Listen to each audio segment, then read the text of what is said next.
Peggy 18. I'm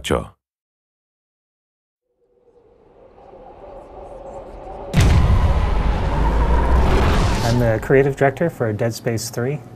And I'm the senior audio artist on Dead Space 3. We're going to take a look at our current single-player demo. Isaac! Carver, goddammit, give me a hand here! As the demo begins, Isaac Clarke finds himself on a ship called the Eudora, which happens to belong to this guy here who he's handing a welding torch to. The ship has just been nearly obliterated by an attack, and now they're trying to make their way off the ship. Carver, where can I find an EVA suit? Carver, down that way!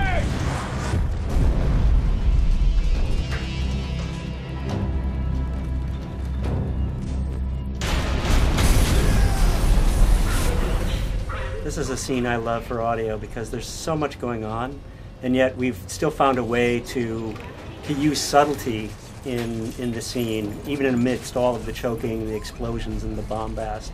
There are like shards of glass floating around like a cloud in the environment that signal to the player that, you know, you have to go this way, and yet it's very dangerous to go this way.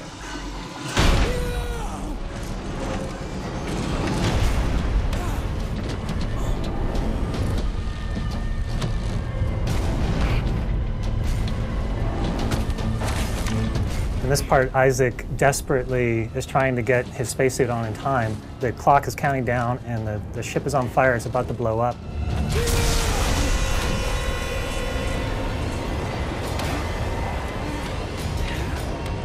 He gets the cabinet open and his helmet goes flying out into outer space. So he knows he only has a minute or something before he's going to suffocate, and he launches himself into space after that helmet, which is his lifeline. And he gets it just in the nick of time as he finds himself in the middle of the Eudora as it's flying to pieces. Guys, okay, I see it. Listen, find something to hang on to.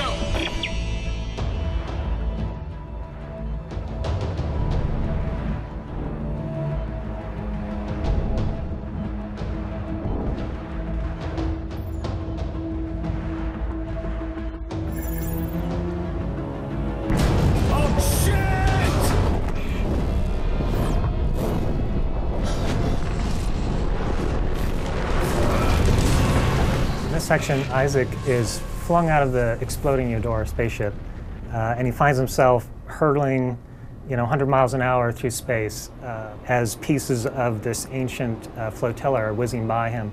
And what this did is it gave us a really excellent opportunity for introducing the next setting for Isaac in the game, which is this derelict flotilla lost a long time ago in outer space. You've got Isaac, this little insignificant guy, flying through massive pieces of ship that are just tumbling left and right.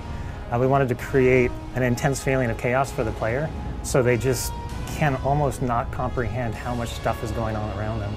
And they're freaking out about which way they have to go, left or right, and as they're going, they're just seeing pieces of ancient history tumbling by. And very much so is kind of like the evolution of the Halo jump that we did in Dead Space 2 as well. I mean, sonically and gameplay-wise, there's so much going on.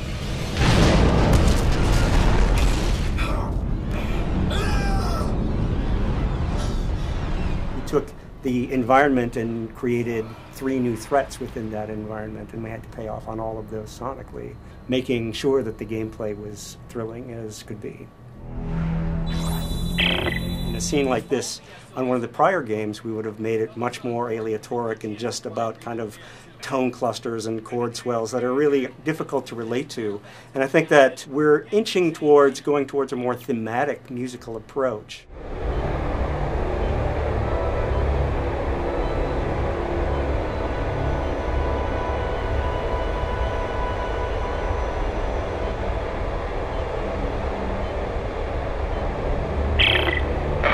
Looks like the power's out everywhere. There's no way to activate the cargo doors. What about that door? It's got a manual crank. No, that's right. I'll see if I can get inside. In this section, Isaac is separated from the rest of his crew. He's run out of options. He had previously just been flying through space, and now the only thing left for him is to go into this derelict ship. It's his only hope of oxygen and some parts that he can scavenge and upgrade his equipment and somehow survive this event that's happened to him. Looks like I'm the first person to come through here in a long time. There's residual air. Tastes like dirt. Sonically, I think it's really unique in all of Dead Space because it's like one of the most quiet environments we've ever created. So it really amplifies that sense of Isaac's being alone and being separated from his crew and going deeper into finding out what happened here.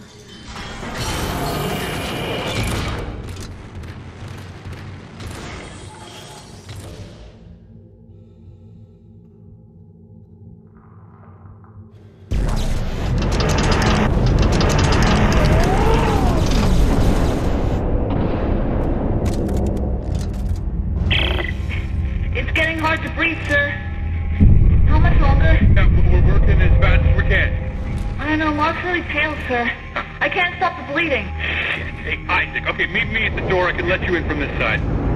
Right there, now get in here. Give me a hand. Aye, aye, Captain. Hey, don't get cute.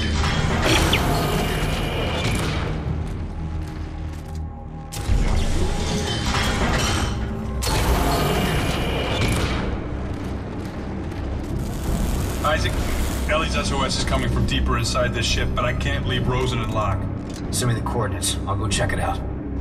Here you go. Hey, don't stray too far. That's an order.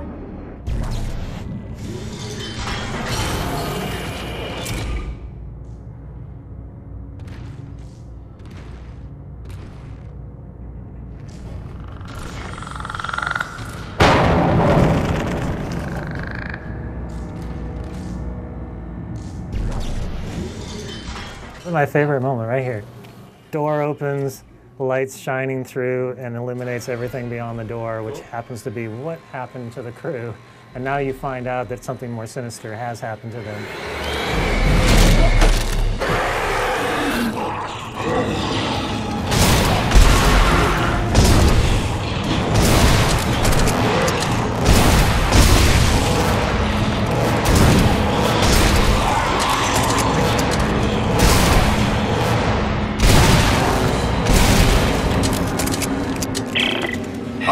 Holy shit! What? What is it? What's going on? I just got jumped by what's left of the crew. What? No one could have survived out here for that long. They didn't survive. They got turned into those things. What? Okay, what do we do? You keep your weapon ready, and you stay the hell away from the ventilation ducts. If they get close, shoot for the limbs. You got that? I said you got that! Yeah, okay. One thing that I think is really interesting about the Necromorphs this time out is that they've been made out of these 200-year-old mummified corpses. So as you're going through the ship, you find these kind of crusty, crackling, strange aberrations that have been turned into necromorphs from a long, long time ago. It's just a really interesting way to see what the necromorph infection would do to a mummy.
This part is where we're bringing back in one of the favorite enemies from the Dead Space franchise, the Lurker.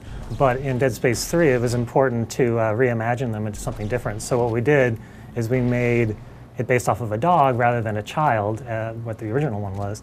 And the reasoning behind that is that this government whose flotilla that you're exploring, they just so happen to have needed dogs as part of the effort to find things on the planet that they were looking for. Similar to what you would do with earthquake victims, where you'd have dogs that would go out and search for things because they get a scent. These dogs just happen to have been turned into necromorphs, and now we get to see what happens when an animal gets turned into something necromorphic rather than a human.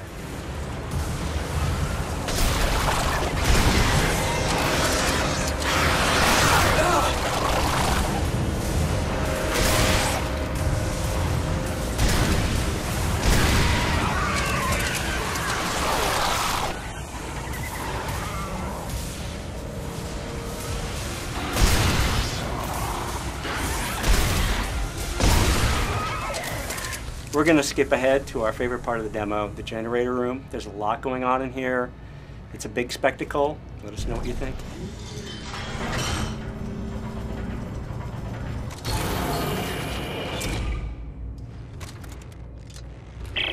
Norton, you there? Yeah, I'm here. All right, I think that's holding them for now. Good. The SOS is coming from directly above me. And it looks like I found the ship's primary generator. If I can get power going, it should unlock the crossover for you. All right, what about you? There's an elevator here that goes straight up the spire. I'll meet you at Ellie's coordinates.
The crossover just opened up.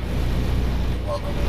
Rosen, Mox, and Stickfoot. Isaac Carver will rendezvous at the Spire. Got it.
So thanks for watching. We made this for our fans, for you guys, and you can find more of this at deadspace.com. Let us know what you think. We're on Facebook and on Twitter.